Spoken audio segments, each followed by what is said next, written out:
Boa noite. Prefeitura vai montar esquema para evitar confusão após os jogos na Vila Madalena. Prefeito de Belo Horizonte diz que queda de viaduto pode ter sido causada por um erro de projeto ou construção.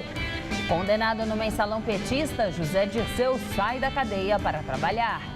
Governo do estado entrega Rodoanel Leste inacabado. Em Fortaleza, Felipão fecha o treino, mas diz que Paulinho será titular amanhã. E após críticas, capitão Thiago Silva diz que está bem preparado psicologicamente para o duelo contra a Colômbia.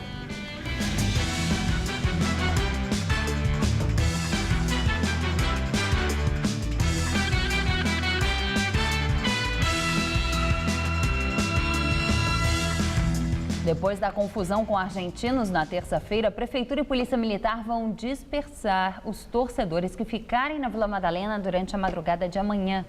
A repórter Sabrina Pires está lá e tem outras informações. Juliana, é isso mesmo. Hoje a Vila Madalena, olha só, muito calma, muito tranquila, mas a partir de amanhã, às 10 horas da manhã, aí sim já começa um esquema especial para o Jogo do Brasil. Isso começa então 10 horas com bloqueios e desvios pelas ruas aqui da Vila Madalena. Aí a festa pode seguir até a 1 hora da manhã. A 1 em ponto, 1000 policiais que estarão aqui de prontidão vão começar a falar com as pessoas, pedindo para que elas voltem para casa. E vão dar o apoio à Prefeitura. Serão várias equipes da Prefeitura fazendo a fiscalização, não só do comércio ambulante, principalmente de bebida e de alimentos, mas também do PSIL, que é o Programa de Silêncio Urbano aqui da cidade. Além disso, a CET também estará aqui e são várias placas novas espalhadas pelo bairro com a proibição de estacionamento. Agora serão 1000 policiais, um reforço policial bastante grande para esse dia de Jogo do Brasil. Isso porque na terça-feira houve confusão após o jogo da Argentina e o objetivo é dar condições para os moradores. Muita gente mora aqui na Vila Madalena. Para isso, eles já disseram que vão tentar o convencimento, não vão expulsar ninguém daqui, não vão pedir para as pessoas saírem à força, e sim no convencimento, no debate. Há também 160 banheiros aqui pela região para evitar o cheiro de urina que aconteceu logo nos primeiros dias de jogo, dias da Copa aqui na Vila Madalena. Voltamos ao estúdio. Obrigado, Sabrina. E em Belo Horizonte, o prefeito Márcio Lacerda, do PSB, disse agora à noite que o desabamento do viaduto na capital mineira foi causado certamente por um erro de projeto ou construção. Ele esteve no local para acompanhar os trabalhos dos bombeiros. Segundo Lacerda, o inquérito deve ser aberto para apurar as responsabilidades e apontar possíveis culpados. O acidente foi à tarde e matou uma pessoa e deixou outras 22 feridas. Pelo menos 4 veículos foram atingidos. Imagens de uma câmera de segurança mostraram o momento exato em que o viaduto cai sobre os carros. Um micro-ônibus que passava pelo local foi atingido pela estrutura. 2 carros e 2 caminhões também foram esmagados. Algumas vítimas tiveram que ser resgatadas de helicóptero e levadas a hospitais da região. A obra da Prefeitura integra uma das linhas do veículo leve sobre trilhos, financiada pelo governo federal. Faz parte do pacote de mobilidade da Copa do Mundo, mas não tinha ficado pronta a tempo do Mundial. Em fevereiro deste ano, a Avenida Dom Pedro I já havia sido interditada após um problema em outro viaduto. Parte da estrutura havia cedido cerca de 30 centímetros. A Prefeitura de Belo Horizonte informou que após a constatação do problema, os serviços foram suspensos. Mas 2 dias depois, os operários estancaram a rachadura e a empresa responsável pela obra retomou as atividades na mesma semana, após estudos indicarem que não havia mais riscos. O viaduto fica em uma região bastante movimentada, entre o aeroporto de Confins e o estádio do Mineirão. Há 2 semanas, a seleção da Argentina passou por baixo do viaduto que desabou para chegar ao Mineirão no dia do jogo contra o Irã. As causas do desabamento ainda estão sendo apuradas. A seguir, Felipão fecha o treino, mas confirma Paulinho como titular. Em Brasília, José Dirceu começa a trabalhar fora da cadeia. Ele atuará como auxiliar de biblioteca num escritório de advocacia. Documentos dos Estados Unidos mostram que o país sabia em detalhes de torturas cometidas pela ditadura militar no Brasil. O material foi entregue pelo governo americano à Comissão Nacional da Verdade. São relatórios feitos por diplomatas americanos entre 1967 e 1977. Um deles, de abril de 73, relata que as prisões feitas por agentes do Primeiro Exército aumentaram dramaticamente no Rio de Janeiro e que os presos eram levados para interrogatórios em prisões militares. Nesses locais eram submetidos à tortura. Segundo o documento, houve casos de mortes que eram comunicados à imprensa como se tivessem ocorrido num tiroteio ou numa tentativa de fuga. Para a Comissão Nacional da Verdade, os documentos contrariam as respostas das Forças Armadas ao pedido de informações sobre a prática de tortura em quartéis. As Forças Armadas disseram que não há comprovação de violações aos direitos humanos nessas instalações. A comissão afirmou que vai pedir esclarecimentos ao Ministério da Defesa. Vamos ao comentário de José Neumann e Pinto. Embora sem a ênfase usada por Pedro Dallari, que é da Comissão da Verdade, a Comissão Nacional da Verdade, eu também me associo à verdadeira estupefação que o brasileiro comum tem ao saber que os Estados Unidos reconhecem e mandam para a Comissão da Verdade documentos diplomáticos em que funcionários do governo americano, da embaixada e dos consulados relatam ao governo do país mais importante do mundo práticas de torturas em instalações militares. Logo depois de a comissão ter recebido um documento oficial do Ministério da Defesa com relatórios das Forças Armadas negando isso, negando o óbvio. Os americanos não precisaram pedir desculpas por terem tolerado a tortura num país aliado que, conforme Flávio e Camilo Tavares demonstraram fartamente em seu documentário, participou ativamente do golpe no Brasil e depois foi se afastando à medida que os militares foram ficando e foram torturando. Os americanos, apesar de terem o discurso da democracia, da liberdade e dos direitos humanos, simplesmente registraram isso. E era o que nós esperávamos que os comandantes militares fizessem. Em respeito à nossa inteligência e em respeito também à imagem que as instituições têm na história do Brasil. Quer dizer, quando mandam para a Comissão da Verdade um documento falso, que deixa de registrar uma verdade histórica, que registra muitas vítimas no Brasil, os comandantes militares estão conspurcando a história das Forças Armadas na democracia, considerando que um determinado período no qual elas cometeram, dentro dos seus quartéis, atos ilícitos contra a integridade física das pessoas, dos cidadãos brasileiros, que elas tinham de garantir, é uma coisa muito grave. Não precisa pedir desculpa, só precisava constatar o óbvio e dizer que houve, como houve e por que houve. Olha, isso não é merecedor sequer de uma comiseração, é caso realmente de condenar para valer. Bom, terça-feira estarei aqui de volta direto ao assunto. Em pé. Em São Paulo, marcha convocada pelos Sem Terra reúne outros movimentos sociais. Até metroviários e alunos da USP participaram do ato, que pedia moradia, reforma agrária e o direito à greve. Aos poucos, o Largo da Batata foi sendo tomado pelos manifestantes. Rede Nacional! Representantes de vários movimentos populares que se uniram para realizar a Marcha Nacional em defesa da reforma agrária. O estado de São Paulo tem 15 mil famílias assentadas, o Brasil tem 1 milhão de famílias assentadas. Isso no Brasil redemocratizado, mas é muito pouco. Você tem mais de 5 milhões de famílias no campo e você tem aproximadamente 280 milhões de hectares de terra improdutiva. Homens e mulheres conscientes! Na luta permanente! No final da manhã, os grupos seguiram em passeata pelas ruas da cidade. A marcha é coordenada pela Frente Nacional de Luta, ligada ao MST. O grupo saiu do Pontal do Paranapanema, extremo oeste do estado. Eles caminharam 450 quilômetros até chegar à capital paulista. Francisco saiu da cidade de Assis no dia 8 de junho. Para reivindicar a nossa reforma agrária, que ela está esquecida hoje no nosso país.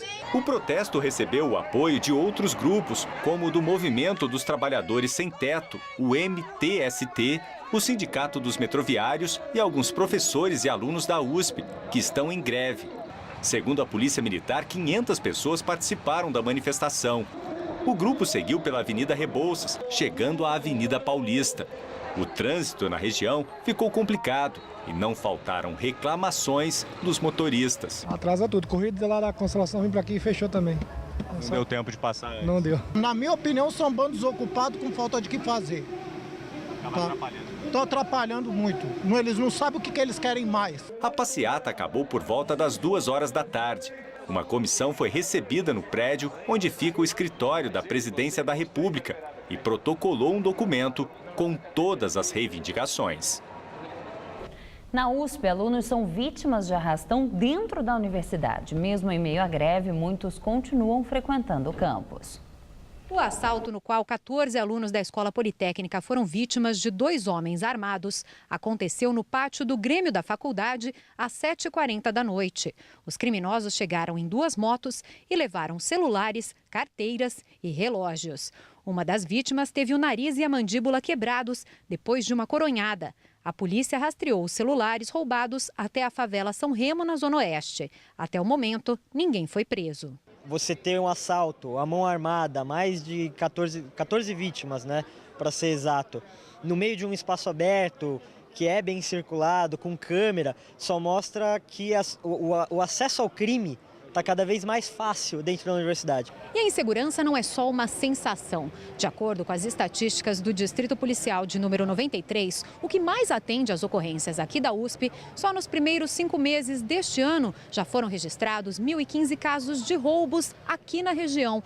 Número mais do que 2 vezes maior do que as 455 ocorrências registradas no mesmo período do ano passado. Tudo isso apesar da presença da Polícia Militar aqui no campus desde 2011, quando a morte de um estudante da FEA aconteceu no estacionamento da universidade. Sobre o histórico da universidade, pesa ainda uma tentativa de estupro em um banheiro justamente da Poli no ano passado. Por meio de nota, a USP informou que o convênio com a Polícia Militar continua e que a instalação de iluminação abrangendo todo o campus foi concluída. A gente pede que haja mais policiamento aqui e monitoramento por câmeras. A gente fez um plebiscito que 86% dos alunos foram a favor da presença da Polícia Militar aqui no campus, na Universidade de São Paulo, e 88% foram a favor de maior monitoramento por câmera. Eleições 2014, pesquisa Datafolha divulgada hoje aponta que presidente Dilma Rousseff ganhou 4 pontos percentuais, Aécio Neves e Eduardo Campos 1 ponto cada. Segundo o Datafolha, Dilma Rousseff tinha 37% das intenções de voto em maio. Caiu para 34% em junho e agora aparece com 38%. Aécio Neves, do PSDB, tinha 20% em maio. Caiu para 19% e agora voltou para os 20%. Eduardo Campos, do PSB, tinha 11%. Depois apareceu com 7% e agora tem 9% dos votos. Votos brancos e nulos somam 13%. Já 11% dos entrevistados não sabem em quem votar ou não responderam. O candidato Pastor Everaldo, do PSC, somou 3% dos votos. Eduardo Jorge, do PV, e José Maria, do PSTU, obtiveram 1% cada. Os demais candidatos não pontuaram. O Datafolha entrevistou 2.857 pessoas em 177 cidades brasileiras, entre anteontem e ontem. A margem de erro é de 2 pontos percentuais, para mais ou para menos. A pesquisa está registrada no Tribunal Superior Eleitoral. Em Brasília, o ex-ministro José Dirceu saiu hoje da cadeia para o primeiro dia de trabalho externo. Dirceu foi autorizado a trabalhar durante o regime semiaberto. Ele atuará como auxiliar de biblioteca de um escritório de advocacia. Dirceu receberá um salário de R$ 2.100, com uma jornada que vai das 8 da manhã às 6 da tarde. Pelas regras do trabalho externo, o preso não pode dar entrevistas. Na hora do almoço, ele pode se deslocar 100 metros do local de trabalho. Ao terminar o expediente, o preso tem 2 horas para voltar ao centro de detenção, mas não pode passar em nenhum outro local no caminho. O governador Geraldo Alckmin entregou hoje o trecho leste do Rodoanel inacabado, sem a ligação até a Dutra. A via será aberta ao tráfego amanhã. A obra, iniciada em 2011, teve custo de 3 bilhões e 600 milhões de reais e foi entregue com 3 meses de atraso. O trecho leste, inaugurado hoje pelo governador Geraldo Alckmin, inclui 37 quilômetros que vão ligar o trecho sul à rodovia Ayrton Senna. Nós imaginamos nesse trecho 33 mil veículos dia. Então, a partir de amanhã, o tráfego vai estar aberto, ligando Mauá, lá na Avenida Papa João 23, passa por Ribeirão Pires, depois Suzano, Poá, até Itaquaquecetuba. E mais 60 dias, e aí chegamos na Ayrton Senna.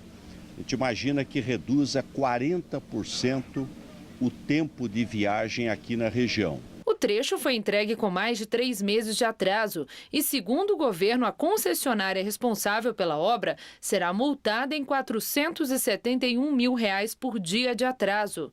Apesar da inauguração do trecho leste, a obra ainda não foi totalmente finalizada. Ainda falta um trecho de 5 quilômetros até a rodovia Presidente Dutra, que deve ser entregue em 2 meses. O trecho norte do Rodoanel ainda está em obras. São 44 quilômetros com previsão de conclusão para 2016.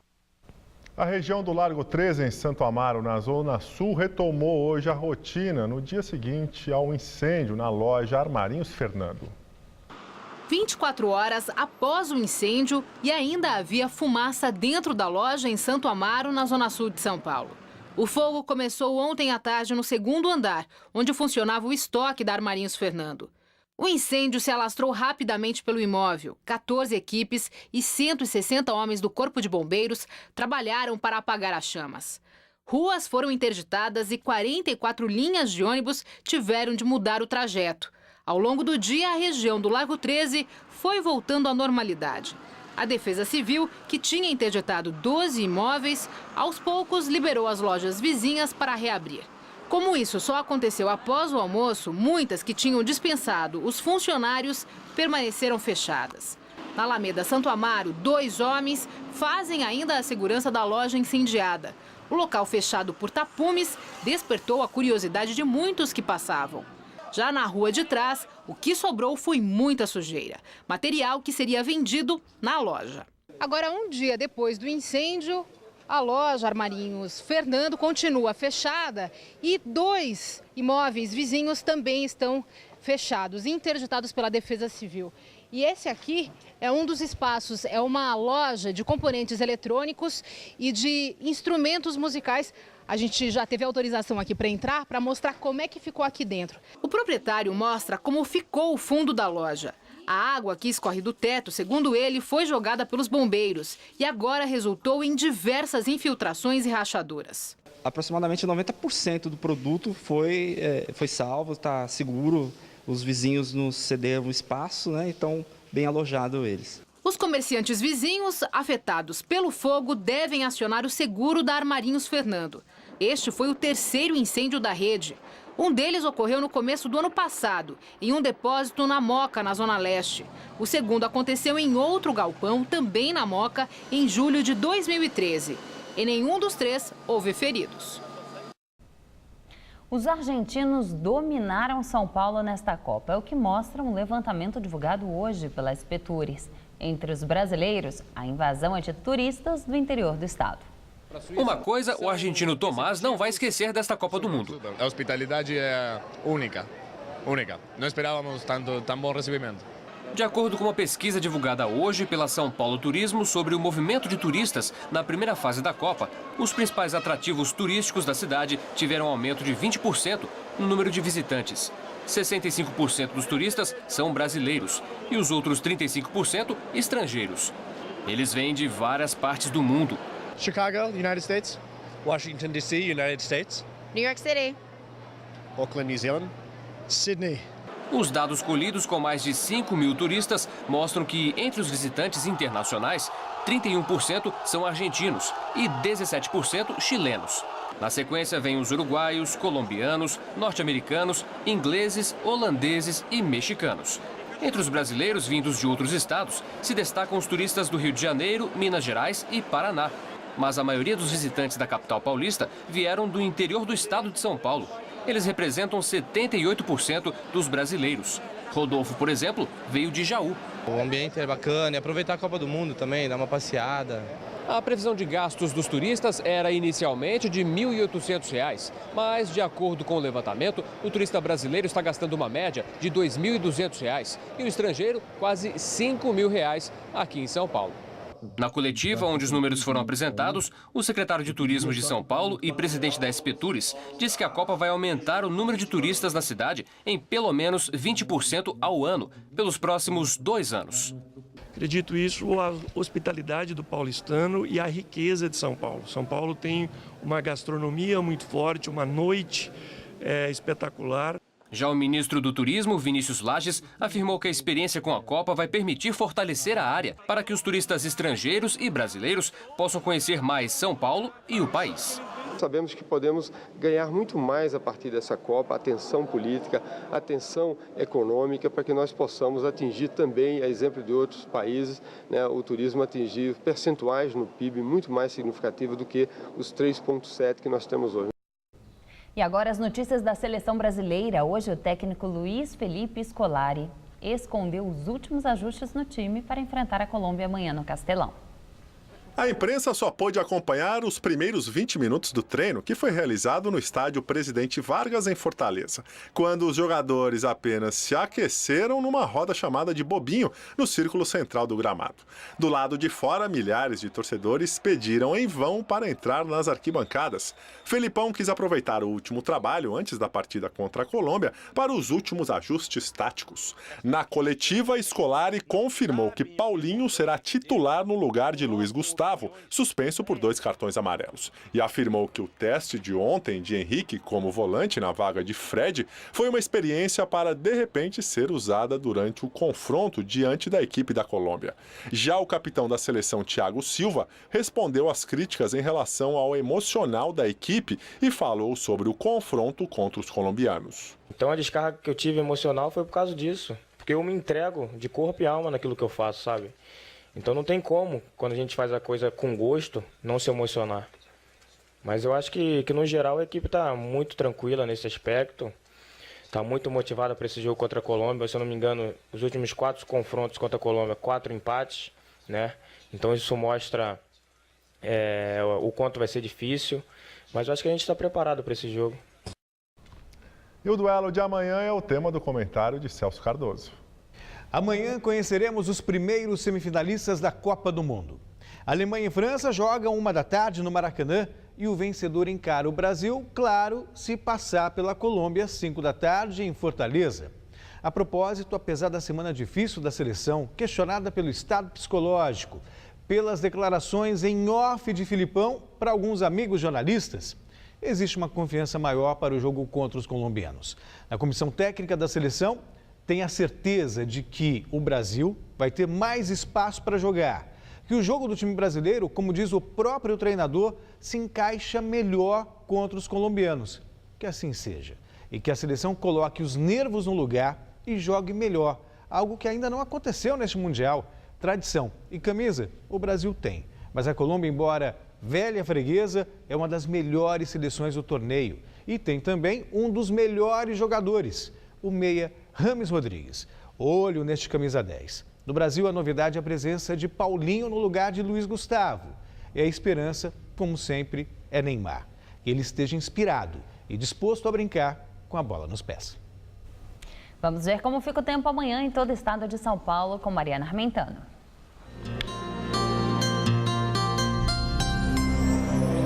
Segundo os meteorologistas, nada de chuva prevista. O tempo vai continuar firme e seco em todo o estado nos próximos dias. Nessa sexta-feira, o tempo não muda em relação a hoje. A massa de ar seco continua mantendo o tempo firme em todas as regiões, garantindo um dia de muito sol, céu azul e bastante calor. No centro-oeste do estado, as temperaturas ultrapassam a marca dos 30 graus, chegando aos 33 em Votuporanga. Já na região de Franca, o dia amanhece com 18 graus, mas a máxima chega aos 29 durante a tarde. E no litoral paulista, calorão também de 30 graus nessa sexta-feira. Em todo o leste do estado, incluindo a capital, a sexta ainda pode amanhecer com névoa, mas o sol predomina durante todo o dia e faz muito calor. Amanhã, os termômetros batem na casa dos 29 graus. No fim de semana, tempo aberto e máxima na casa dos 28 no sábado e dos 27 graus no domingo. A edição das 10 do Jornal da Gazeta termina aqui. Uma boa noite para você. Fique agora com o Rony Von no Todo Seu. Uma ótima noite e até amanhã. Logo mais 11h30 da noite, conheça uma exposição sobre o futebol brasileiro no Hoje Tem. Assista agora, Todo Seu.